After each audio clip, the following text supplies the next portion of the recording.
بسم اللہ الرحمن الرحیم۔ درس نظامی آن لائن اکیڈمی کی طرف سے خوش آمدید۔ سب سے پہلے اس چینل کو سبسکرائب کیجیے اور اس ویڈیو کو لائک کیجیے اور بیل کی بٹن کو دبائیں تاکہ مزید ویڈیو حاصل کر سکے، اور اس ویڈیو کو زیادہ سے زیادہ شیئر کیجیے تاکہ اور لوگوں کو بھی فائدہ حاصل ہو سکے۔ اعلم، مصنف علم کی 5 معنی بیان کرتا ہے۔ مصنف علم کی 5 معنی بیان کرتا ہے۔ ایک یہ کہ اعلم ان العلم یطلق علی معانی، علم کا اطلاق ہوتا ہے 5 معنی پر۔ ایک ان میں سے حصول صورت شیء فی العقل، عقل محصل ہے اور صورت حاصل ہے، اور محصل اور حاصل کے درمیان حصول ہوتا ہے، تو علم اس درمیانی حصول کا نام ہے۔ عقل کا نام نہیں ہے جو محصل ہے، صورت کا نام نہیں ہے جو حاصل ہے، بلکہ اس محصل اور حاصل کی درمیانی نسبت حصول کا نام کیا ہے؟ تو کہتے ہیں حصول صورت شیء فی العقل۔ بات آئی سمجھ؟ دوسرا معنی کہ عقل محصل ہے اور صورت معلوم حاصل ہے، اور ان دونوں کے درمیان حصول نسبت ہے، تو علم محصل کا نام نہیں ہے اور حصول نسبت کا نام نہیں ہے، بلکہ اور حاصل کون ہے؟ صورت، تو علم نام ہے صورت معلوم کا۔ اس لیے کہتے ہیں ثانیھا الصورۃ الحاصلۃ من المعلوم عند العقل، ٹھیک ہے؟ لیکن تعریف اول ہو یا تعریف ثانی ہو، یہ مختص علم حصولی ہے۔ مختص حصول صورت سے، حصول کس کا ہوتا ہے؟ حصول مانا وجود شے کا بعد العدم، اور یہ علم حصولی کا کام ہے۔ اور الصورت الحاصلہ، یہ بھی علم حصولی کا ہے۔ تیسری تعریف ہے الحاضر عند المدرک، کہ علم وہ معلوم ہے جو حاضر عند العقل ہو، خواہ حاضر بھی نفسی ہی ہو جیسے علم حضوری میں، یا بواسطہ صورت کے ہو جیسے علم حصولی میں۔ بات سمجھ میں آ گئی؟ تو اس تقدیر پر علم نہ محصل کا نام ہے، نہ حاصل کا نام ہے، نہ حصول کا نام ہے، بلکہ علم نام ہے معلوم کا جو حاضر ہے عند العقل، ٹھیک ہے؟ چوتھا معنی، عقل محصل ہے اور صورت حاصل ہے اور درمیان میں حصول ہے، اور اس حصول کے بعد ذہن اس صورت کو قبول کر لیتا ہے۔ یہ قبول النفس جو ہے مولی صاحب، یہ کیا ہے؟ یہ علم ہے۔ علم نہ عقل کا نام ہے، نہ صورت حاصلہ کا نام ہے، نہ حصول کا نام ہے، بلکہ کس کا نام ہے؟ قبول کا، کہ ذہن اس کو قبول کرے۔ قبول النفس لتلک الصورہ۔ الخامس التعلق الحاصل بین العالم والمعلوم، یہ تعلق ہے عالم اور معلوم۔ تعلق کی 4 قسم ہے۔ کبھی عالم اور معلوم متحد ہوتے ہیں، جیسے ہمارا علم اپنی ذات پر عالم اور معلوم متحد ہے، اور کبھی معلوم عالم کے ساتھ متعلق ہوتا ہے، یعنی اس کے لیے نعت ہوتا ہے، جیسا میرا علم اپنی سواد پر، تو میں عالم ہوں، سواد معلوم ہے، اور معلوم میرے لیے نعت ہے۔ اور کبھی کبھی عالم اور معلوم کے درمیان تعلق معلولیت کا ہوتا ہے، جیسے یہ پٹھا میں نے بنایا تو میں عالم ہوں اور یہ معلوم ہے، اور یہ میرا معلوم میرا معلول ہے، میں نے اس کو بنایا ہے۔ اور کبھی علاقہ ان تینوں کے علاوہ ہے، اگر یہ 3 علاقے ہو اس کو علم حضوری کہتے ہیں، اور اگر ان تینوں کے علاوہ ہو علم حصولی۔ تو 5واں معنی یہ ہے کہ یہ تعلق ہے جو حاصل ہے عالم اور کتنی معنی ہو گئے؟ لیکن بھئی بڑی کتابوں میں یہ ہے کہ یہ نزاع لفظی، یہ نزاع، جس نے جس چیز کو دیکھا اس نے اس کو علم کہا۔ اول مذہب نے محصل عقل اور حاصل صورت کی درمیان حصول پر نظر کی، تو انہوں نے کہا علم نام ہے حصول کا، اور جنہوں نے دیکھا صورت کی، صورت آنے کے بعد معلوم کا ظہور ہوا، تو انہوں نے کہا علم کیا ہے؟ صورت ہے۔ بات سمجھ میں آ گئی؟ اور جس نے کہا کہ ذہن نے قبول کیا صورت کو، تو انہوں نے کہا کہ علم کیا ہے؟ قبول نفس کا۔ اور اس کی مثال بڑی کتابوں میں سے دیتے ہیں کہ یہاں اندھیرا تھا، آپ نے میرے ہاتھ میں ماچس دیکھا، اس نے میرے ہاتھ میں لالٹین دیکھا، اس نے میرے ہاتھ میں تیل دیکھا، اس نے میرے ہاتھ میں بتی دیکھی، اور وہ اندھیرا ختم ہوا، روشنی آ گئی۔ تو آپ نے ماچس دیکھا تھا تو آپ نے کہا ماچس کی علت کیا ہے؟ کیلی ہے۔ اور اس نے لالٹین دیکھا تھا تو اس نے کہا لالٹین ہے۔ اور اس نے تیل دیکھا تھا، اس نے کہا کہ علت روشنی کا کیا ہے؟ تیل ہے۔ اور اس نے بتی دیکھی تھی، اس نے کہا کہ علت کیا ہے؟ بتی ہے۔ حالانکہ ایک ایک نہیں ہے، مجموعہ مل کر روشنی پیدا ہوئی ہے۔ تو یہ مجموعہ چیزیں مل کر وہ کیا ہے؟ علم ہے۔ ہر ایک نے اپنی دانش کے مطابق کہا ہے کہ صورت ہے یا حصول ہے یا قبول النفس ہے۔ ان سب کو دخل ہے کس کے اندر؟ علم کے اندر۔ جس طرح لالٹین کو دخل ہے، تیل کو دخل ہے، بتی کو دخل ہے، اور بتی کو دخل ہے، ماچس کو دخل ہے۔ بات آئی سمجھ؟ اچھا جی۔ وَيَنْقَسِمُ عَلَىٰ قِسْمَيْنِ، جناب علم کی دو قسم ہیں۔ فرض کرو علم نام ہے صورت معلوم کا، تو یہ صورت اگر بغیر حکم کے تھا، آپ کی صورت میرے ذہن میں آ گئی اور میں نے اس کے اوپر عالم جاہلن کا حکم نہیں لگایا، اس صورت فقط کا نام تصور۔ اگر آپ کی صورت میری ذہن میں آ گئی اور میں نے اس پر جاہلن اسودوں کا حکم لگایا، تو پھر یہ کیا ہے؟ تصدیق۔ حاصل یہ ہے کہ علم نام ہے صورت کا، اگر صورت فقط ہو تو وہ تصور ہے، اگر صورت محل حکم ہو تو وہ تصدیق۔ وَيَنْقَسِمْ، اور علم منقسم ہے دو قسمیں کی طرف، ایک کو کہا جاتا ہے تصور، دوسری سے تعبیر کی جاتی ہے تصدیق کے ساتھ۔ ارچہ تصور ہے فَهُوَ الْإِدْرَاكُ، یہ وہ صورت ہے جو خالی ہے عن الحکم، اثبات محمول اور سلب محمول سے۔ حکم سے مراد ہے نسبت و امرین، نسبت محمول کی یہ ایقاعاً و انتزاعاً۔ ایقاع معنی اثبات المحمول للمحمول، انتزاعاً کا معنی سلب المحمول عن المحمول۔ اور کبھی حکم کی تفسیر کی جاتی ہے ثبوت نسبت اور لا ثبوت سلب کے ساتھ، جیسے آپ تصور زید کا کرے وحدہ یا تصور قائمن کا کرے وحدہ من دون، بغیر اس کی کہ قیام ثابت کرے زید کے لیے یا سلب کرے۔ اور ارچی تصدیق ہے وَهُوَ قول الحکماء، تو تصدیق اس میں حکماء کا مذہب ہے اور ایک امام رازی کا مذہب ہے۔ حکماء کی نزدیک تصدیق نام ہے حکم، جس کے لیے تصوری موضوع، تصوری محمول، تصور نسبت شرط ہے، اور شرط شے سے خارج ہے، تو یہ تین تصورات تصدیق سے خارج ہو گئے، تو تصدیق حکماء کی نزدیک بسیط ہے۔ اور امام رازی کی نزدیک تصدیق نام ہے موضوع، محمول، نسبت اور تصور نسبت کا، تو ان کی نزدیک تصدیق مرکب ہے۔ ہر چیز تصدیق ہے تو یہ حکماء کے قول پر عبارت ہے عن الحکم، اثبات اور سلب سے، جو مقارن ہے تصورات ثلاثہ کے، تصور موضوع، تصور محمول، تصور نسبت، یہ تین تصورات شرط ہے۔ نو تصورات ثلاثہ شرط ہے وجودی تصدیق کے لیے عند الحکماء، اور شرط شے کا شے سے خارج ہے، تو یہ تین تصورات خارج ہو گئے، تو تصدیق مجرد اثبات کا نام ہے، اور اثبات بسیط ہے تو تصدیق بسیط ہے۔ وَمِن ثم لا يوجد، چونکہ تصورات شرط ہے تصدیق کے لیے اور مشروط شرط کے بغیر موجود نہیں ہے، تو تصدیق موجود نہیں ہے بغیر تصور کے۔ اور امام رازی فرماتے ہیں کہ تصدیق عبارت ہے مجموعہ حکم اثبات اور تصورات اطراف سے۔ تو جب آپ کہیں زید قائم و اذعنتا، اور آپ کو یقین ہو جائے ساتھ ثبوت قیام زید کے، تو آپ کے لیے تین علوم حاصل ہو گئے۔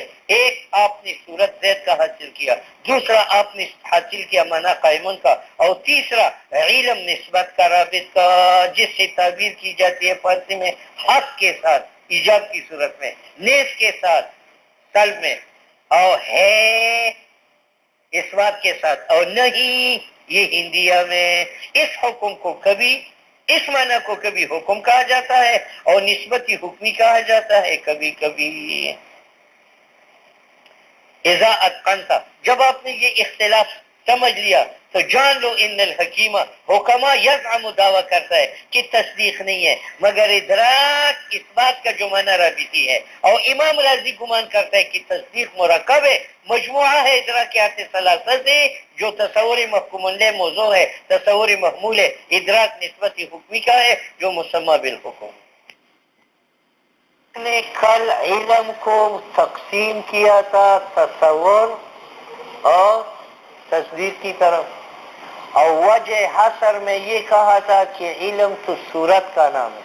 اب اگر صورت کے ساتھ ایجاب اور سلب محمول کا تھا تو اس کا نام تصدیق ہے، اور اگر صورت فقط تھی اس کے ساتھ ایجاب اور سلب محمول نہیں تھا اس کا نام کیا ہے؟ تصور۔ اب مصنف آپ کو کہتے ہیں کہ تصور کے دو قسم ہیں، ایک بدیہی ہے اور ایک نظری۔ تصوری بدیہی اس صورت کا نام ہے کہ وہ اپنی حصول میں تعریف کا محتاج نہیں، جیسے حرارت و برودت۔ تو حرارت و برودت وجدانی چیز ہے، جب گرمی ہو تو پسینہ نکلے گا، محسوس ہوگی، تعریف کا محتاج ہے۔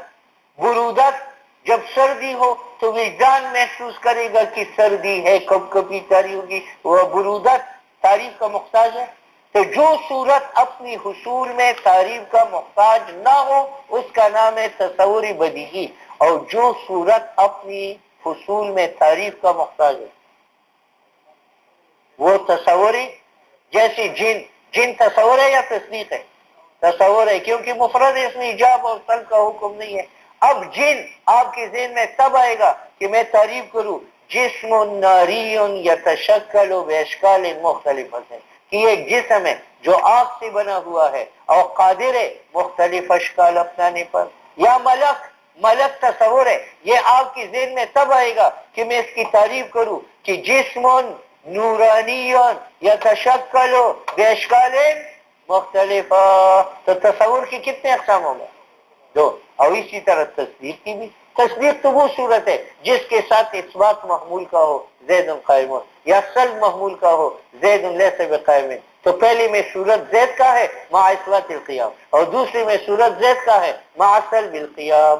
اب یہ تصدیق کی بھی دو قسم ہے، یا یہ اپنی معرفت میں دلیل کا محتاج ہوگا یا نہیں، اگر محتاج تھا وہ تصدیقی نظری، اگر محتاج نہیں تھا وہ تصدیقی بدیہی۔ نظری کی مثال العالم حادث، عالم حادث ہے۔ عملی سے یہ عالم کی صورت مع اثبات الحدوث یہ دلیل کا محتاج ہے، وہ دلیل یہ کہ العالم متغیر وکل متغیر حادث، تو فالعالم حادث، ٹھیک ہے۔ اور ایک تصدیق ہے جو اپنی معرفت میں دلیل کا محتاج نہیں ہے، وہ تصدیق بدیہی۔ جیسے میں کہوں الکل اعظم من الجزء، کل بڑا ہوتا ہے جز سے، یہ دلیل کا محتاج ہے نہیں، اس کو کیا کہتے ہیں؟ تصدیق۔ تو تصور کی بھی دو قسم ہے، اگر تصور اپنی حصول میں تعریف کا محتاج تھا جیسے جنن و ملکن تو وہ کیا ہے؟ تصور نظری، اگر محتاج نہیں تھا حرارت برودت تو وہ تصور بدیہی۔ تصدیق اگر اپنی حصول میں دلیل کا محتاج ہے، تصوری نظری تعریف کا محتاج، اور تصدیقی نظری دلیل کا محتاج ہے۔ جیسے العالم حادث یہ دلیل کا محتاج ہے کہ لأنه متغیر وکل متغیر حادث فالعالم حادث، اگر دلیل کا محتاج نہیں تھا تو بدیہی۔ جس طرح الکل اعظم یا الاثنان نصف الاربعہ یا الاربعہ ضعف الاثنین، یہ ایسی تصادیق ہے جو دلیل کے محتاج نہیں ہے۔ التصور قسمان، تصور کی دو قسم ہیں، ایک بدیہی ہے یعنی حاصل بغیر نظر و کسب کی، جیسے حصول صورت حرارت و برودت کی، اس کا نام ضروری ہے جس طرح بدیہی۔ وثانیہم، اور دوسری قسم نظری ہے یعنی محتاج ہے اپنی حصول میں فکر و نظر کو، جیسے ہم حصول جن و ملائکہ کا کرتے ہیں تو ہم محتاج ہے ان تصورات کی حصول میں الی تجشم فکر، کہ ہم تکلف کریں فکر و ترتیب کا۔ جسم ناری یتشکل باشکال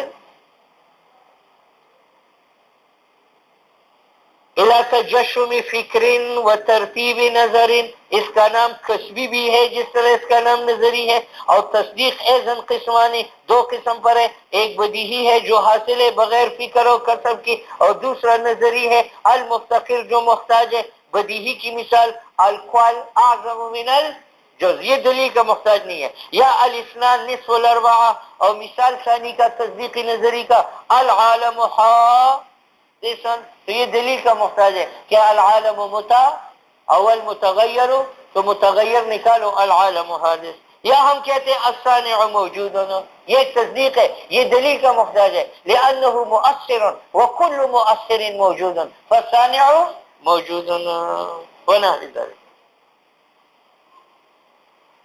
ہم کہتے ہیں کہ تصوری نظری نظر کا محتاج ہے، تصدیقی نظری نظر کا محتاج ہے. تو نظر کا معنی کیا ہے؟ تو نظر کا معنی یہ ہے کہ آپ اپنی معلومات کو ترتیب دیں اور اس سے مجہول حاصل کریں، اس سے مجہول حاصل کریں. انسان تصوری نظری ہے، تو آپ ایسے کریں کہ آپ کو جتنی معلومات ہیں ان کو جمع کریں اور پھر اس کا مصداق تلاش کریں تو یہ ملے گا. اب آپ کی معلومات میں سے حیوان ہے، آپ کی معلومات میں سے ناطق ہے، آپ نے معلومات کو ترتیب دی حیوان ناطق، اور پھر اس کو دیوار پر رکھا تو اس میں نہ حیوانیت ہے نہ ناطقیت ہے. خر کے اوپر یہ راڈار رکھا تو وہاں حیوانیت ہے مگر ناطقیت نہیں ہے. صدیق کے اوپر یہ راڈار رکھا تو وہاں حیوانیت بھی نظر آئی، ناطقیت بھی نظر آئی. معلوم ہے کہ حیوان ناطق کون ہے؟ انسان. تو دیکھو آپ نے ترتیب دی امور معلومہ کو جو حیوان ناطق ہے، اور اس سے ایک مجہول چیز حاصل کی جس کا نام کیا ہے؟ انسان. فَإِذَا عَلِمْتَ، جب آپ نے معلوم کیا ماذا کرنا، تو نظریات مطلقاً تصوری ہو یا تصدیقی وہ محتاج ہے نظر و فکر کو. فَلَا بُدَّ لَكَ، آپ کے لیے ضروری ہے ان تعلم، کیا پہچانے معنی نظر کا. تو میں کہتا ہوں نظر اصطلاح مناطق میں ترتیب امور معلومہ کو لیتعدى، تاکہ یہ ترتیب پہنچا دے، لیتعدى تاکہ پہنچا دے ذالک الترتیب، یہ ترتیب الى تفصیل المجہول. بات سمجھ میں آئی؟ مثلا آپ مرتب کرتے ہیں وہ معلومات جو حاصل ہے لکا تجھے، وہ کیا ہے؟ عالم کی تغییر اور عالم کا حدوث، او وہ حدوث کل متغیر ہے، اور آپ کو معلوم ہے حدوث ہر متغیر کا، تو آپ کہیں گے العالم متغیر، یہ صغرا، وکل متغیر حادث، یہ کبرا. متغیر نکالو تو آپ کو حاصل ہوگا اس نظر و ترتیب سے علم قضی اخرى کا جو پہلے حاصل نہیں تھا تجھے. وہ کیا ہے؟ العالم حادث. نا سنو بھئی، یہ مصنف آپ پر دم کرتا ہے. پہلے کہا تھا کہ علم الصورت الحاصلہ، الصورت آپ نے مان لیا. اس کے بعد اس نے کہا کہ علم کی دو قسم ہیں، ایک بدیہی تصور اور ایک تصدیق، آپ نے مان لیا. پھر کہا کہ تصور اور تصدیق کی دو قسم ہیں، ایک بدیہی نظری، وہ آپ نے مان لیا. اس کے بعد کہا کہ نظر ترتیب امور معلومات ہیں، آپ نے مان لیا. اب آپ کو کہتے ہیں کہ ہر ترتیب حق بھی نہیں ہے، اور ہر ترتیب کبھی کبھی ترتیب باطل ہوتی ہے. میں نے کہا العالم مستغن عن الخالق وکل مستغن عن الخالق فهو قدیم. فالعالم، دیکھو نتیجہ غلط اس لیے آیا کہ میں نے ترتیب غلط. اور کبھی ترتیب حق ہوتی ہے، العالم متغیر وکل متغیر حادث فالعالم حادث، ترتیب صحیح ہے. اب مجھے صرف دونوں ترتیبوں کو ہم حق نہیں کہیں گے ورنہ عالم قدیم و حادث ہوگا، اتباع نقیزن کا. اور دونوں کو غلط نہیں کہہ سکتے ورنہ عالم نہ حادث ہوگا نہ قدیم، تو ارتفاع نقیزن کا. اور ایک کو حق اور ایک کو باطل کہیں گے تو ترجیح بلا مرجح ہے. تو یہاں ایک قانون کی ضرورت ہے جو ہمیں بتا دے کہ پہلی ترتیب العالم مستغن غلط ہے اور دوسری ترتیب العالم متغیر یہ کیا ہے؟ صحیح ہے. اور وہ قانون منطق ہے. تو منطق پر ایمان لاؤ ورنہ کافر ہو جاؤ گے. دم نے کام کیا یا نہیں؟ احتیاج الال منطق ثابت کر دی. اس کے بغیر انسان اپنی غلطی پکڑ نہیں سکتا جب تک منطق نہ پڑے. بات سمجھ میں آئے؟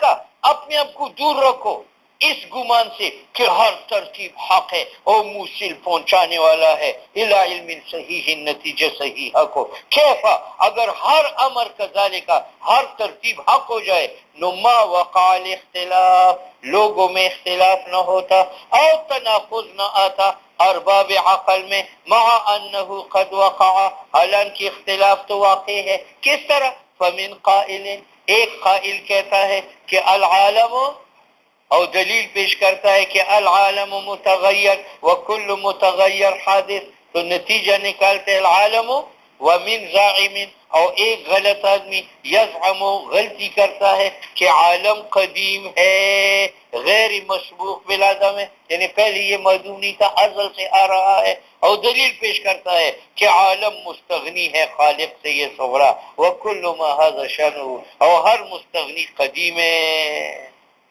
تو عالم کیا ہوا قدیم ٹھیک ہے اب مصنف کہتے ہیں کہ میں آپ پر یہ بدگمانی نہیں کروں گا کہ آپ دونوں نظروں کو حق کہے ورنہ اجتماع اور نہیں یہ گمان کروں گا کہ آپ کے نزدیک دونوں غلط ہے ورنہ ارتفاع ان میں ایک حق ہے اور ایک غلط ہے اس حق کی حقانیت اور باطل کا بطلان اگر معلوم کرنا ہے قرآن سنت کی طرف رجوع نہ کرو کس کی طرف کرو منطق کی طرف بات سمجھ میں آ گئی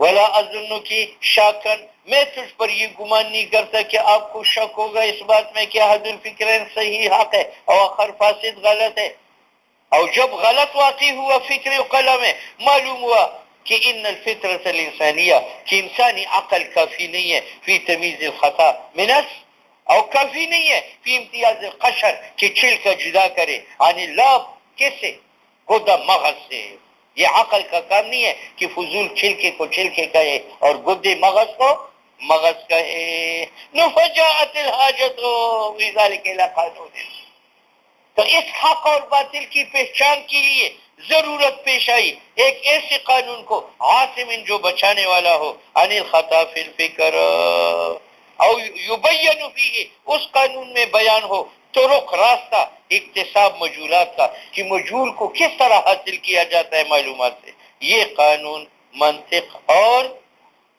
اس کو منطق کیوں کہتے ہیں اس لیے کہ یہ تاثیر کو نہ نطق ظاہری میں یعنی تکلم میں کیونکہ جو عالم بالمنطق ہو یقوی وہ قادر ہے علی تکلم پر بما ایسی مضامین کے ساتھ لا یقوی علیہ صوفی وکذا فی نطق الباطنی اسی طرح یہ تقویت پہنچاتا ہے نطق باطنی یعنی علم میں کیوں منطقی یعرف حقائق الاشیاء اس کو حقائقی اشیاء معلوم ہے وہی کہ انسان کی حقیقت کیا ہے حیوانات ہے وَيَعْلَمُ أَجْنَاسَهُ وَفُصُولَهَا اور اس کو معلوم ہے کہ اس کا جنس کیا حیوان ہے اور فصل کون ہے ناطق ہے وَأَنْوَاعَهَا اور حیوان کے انواع جانتا ہے فرس حمار انسان وَلَوَازِمَهَا وَخَوَاصَهَا جو علم و کتابت ہے بخلاف الجاہل عن هذا العلم الشریف بخلاف ملیشیا کے جو ناواقف ہے اس مبارک علم سے اور اس کو میزان کیوں کہتے ہیں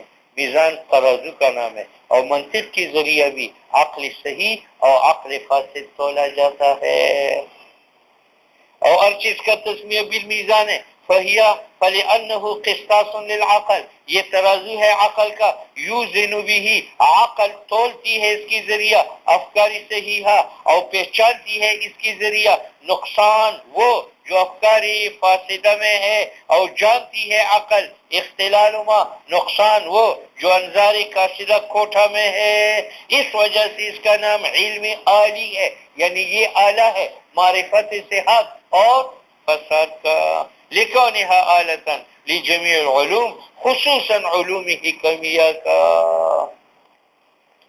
علم آفتالیس حکیم دون هذا العلم اس نے یہ علم ایجاد کیا ہے بے امر اسکندری رومی اس وجہ سے اس کا لقب ہے معلم الاول اور فارابی نے حذب هذا الفن اس منطق کو ترتیب دی اس کا نام معلم الثانی ہے وبعد اذاعت کتب الفارابی فارابی کی کتب ضائع ہو گئے نفصلہ الشیخ ابو علی سینا بیان کی کہ علم صورت ہے یا حصولی صورت ہے یا قبول و نفس ہے اس کے بعد علم کی تقسیم کی تصور تصدیق کی طرف، پھر تصور تصدیق کی تقسیم کی بدیہی نظری کی طرف، پھر کہا کہ نظری حاصل منن نظر ہے، پھر کہا کہ نظر ترتیب امور معلوماتن ہے، آخر میں کہا کہ ہر ترتیب حق بھی نہیں ہے، ہر ترتیب باطل بھی نہیں ہے. تو حاجت الال منطق ثابت ہو گئی تاکہ صحیح اور غلط کی تمیز ہو سکے. کہتے ہیں اس لمبی تمہید سے منطق کی تعریف معلوم ہو گئی کہ یہ ایسا قانون ہے کہ اگر اس کی حفاظت کی جائے تو انسان خطا سے بچ جاتا ہے. دیکھو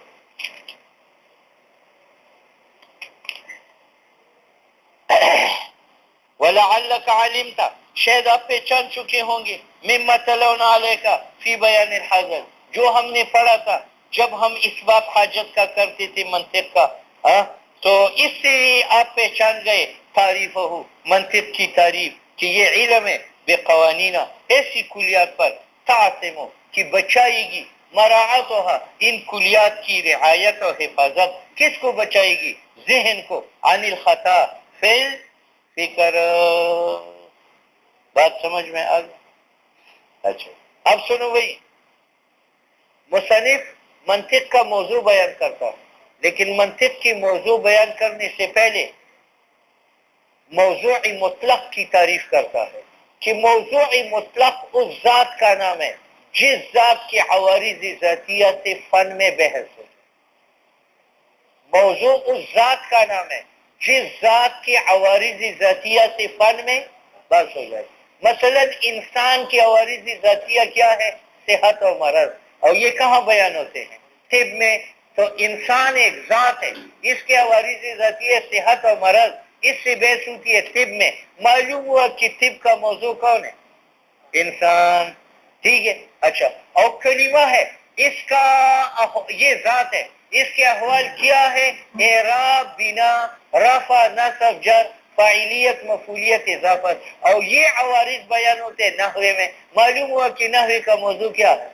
کلمہ. یا کلمہ ذات ہے اور اعلال اور ادغام اس کے عوارض ذاتیہ ہے. اور اعلال ادغام کا بیان کہاں ہوتا ہے؟ صرف میں. معلوم ہوا کہ صرف کا موضوع کون ہے؟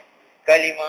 اسی طریقہ سے یہاں منطق میں بحث ہوتی ہے تصورات ذات ہے، تصدیقات ذات ہے، اور اس تصور و تصدیق کا ایصال یعنی ہم کو پہنچانا موجودات تک، یہ ایصال بیان ہوتا ہے منطق میں. تو منطق میں ایصال کا بیان ہوا اور ایصال موضوع ہے تصور و تصدیق کا. معلوم ہوا کہ منطق کا موضوع کون ہے؟ تصوری موصل الی المجهول اور تصدیقی موصل الی المجهول. بات آئی سمجھ؟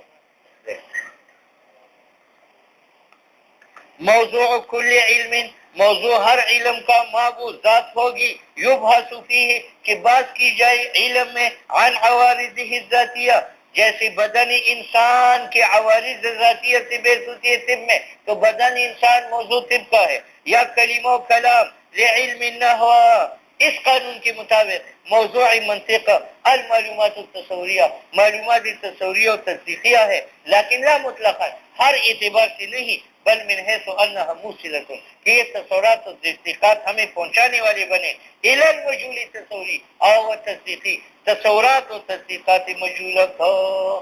ٹھیک ہے یا نہیں؟ دیکھو یہاں جن سے بحث ہوگی جو حیوان ہے، فصل سے بحث ہوگی جو ناطق ہے، دونوں کو پہچانیں گے تو ان کو ملائیں گے الحیوان ناطق. تو یہ ہمیں پہنچائیں گے کس کو؟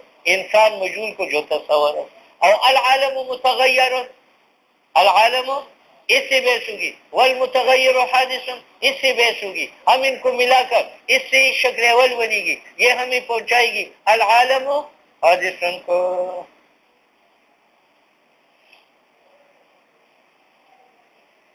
فائدہ اب مصنف نے تعریف کو بیان کی کہ علم بقوانین تعصم مراعاتها الذہن عن الخطاء فی الفکر.